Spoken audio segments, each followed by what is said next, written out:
BNP আমলে নিজেকে পরিচয় দিতেন গাজীপুরের কাপাসিয়ার ছেলে হিসেবে, তবে আওয়ামী লীগ ক্ষমতা আসার পর হয়ে যান মাদারীপুরের সন্তান। সর্বোচ্চ পর্যায়ের আশীর্বাদে বাগিয়ে নেন একটি গোয়েন্দা সংস্থার শীর্ষ পদ। ক্ষমতাচ্যুত প্রধানমন্ত্রী শেখ হাসিনার বোন শেখ রেহানার আশীর্বাদে দিনে দিনে হয়ে উঠেছিলেন ভয়ঙ্কর। অর্থের বিনিময়ে ঠিকাদারদের কাজ পাইয়ে দেওয়া কিংবা জমি ও বাড়ি দখলে গোয়েন্দা সংস্থাকে ব্যবহার, বড় অপরাধীদের আশ্রয় প্রশ্রয় দেওয়া, গুরুত্বপূর্ণ মামলায় তদবির, এমনকি ডলারের মূল্য নিয়ন্ত্রণের নামে অভিযানের নাটক সাজিয়ে মানি এক্সচেঞ্জ থেকে অর্থ আদায়েরও অভিযোগ রয়েছে তার বিরুদ্ধে।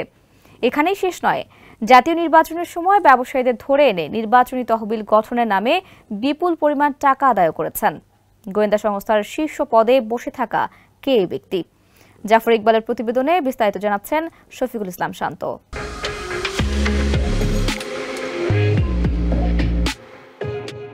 ক্ষমতার দাপটে বেপরোয়া ওই ব্যক্তির নাম মেজর জেনারেল অবসরপ্রাপ্ত টিএম জোবায়ের ওরফে বিজু। মাদারীপুরের কালকিনি উপজেলার রমজানপুর গ্রামের নিষিদ্ধ চরমপন্থী সংগঠন সর্বহারা পার্টির নেতা মৃত রৌফ তালুকদারের ছেলে তিনি। দুর্নীতি ও অনিয়মের মাধ্যমে নিজ এবং পরিবারের সদস্যদের নামে বিপুল পরিমাণ সম্পদ অর্জন ও ৩টি দেশে বাড়ি এবং অন্তত ৪টি দেশে অর্থ পাচারের তথ্য দিয়ে জোবায়েরের বিরুদ্ধে সেনাবাহিনীর এক কর্মকর্তা দুর্নীতি দমন কমিশনে অভিযোগ জমা দিয়েছেন।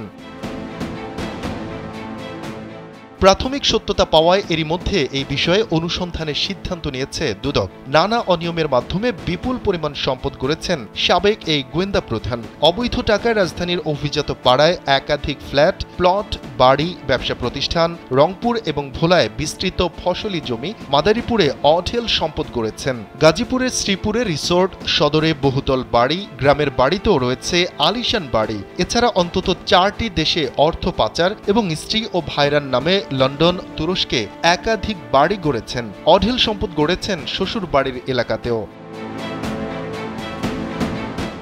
জানা যায়, দেশের শীর্ষস্থানীয় ওই গোয়েন্দা সংস্থাটি সরাসরি প্রধানমন্ত্রীর তত্ত্বাবধানে পরিচালিত হতো। আওয়ামী লীগ আমলে জাতীয় নিরাপত্তার চেয়ে ক্ষমতা পাকাপোক্ত করার কাজেই এই সংস্থাকে বেশি ব্যবহার করা হয়েছে। এ কারণে সংস্থার প্রধান হিসেবে প্রচণ্ড প্রভাবশালী ছিলেন জোবায়ের। এছাড়াও তার মাথার উপর ছিল ক্ষমতাচ্যুত প্রধানমন্ত্রী শেখ হাসিনার ছোট বোন শেখ রেহানার ছায়া।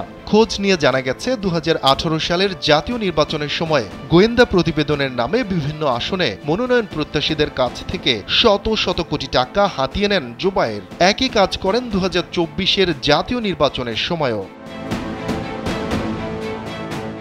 অভিযোগ পাওয়া গেছে, শেখ হাসিনার সামরিক উপদেষ্টা মেজর জেনারেল অবসরপ্রাপ্ত তারিক আহমেদ সিদ্দিকী, সালমান এফ রহমান, পরিবহন ব্যবসায়ী সিন্ডিকেটের প্রধান এনায়েতুল্লাহ, সাবেক স্বরাষ্ট্রমন্ত্রী আসাদুজ্জামান খান কামাল, পুলিশের সাবেক প্রধান বেনজির আহমেদ সহ অনেকের সঙ্গেই গভীর সখ্য ছিল টিএম জোবায়েরের।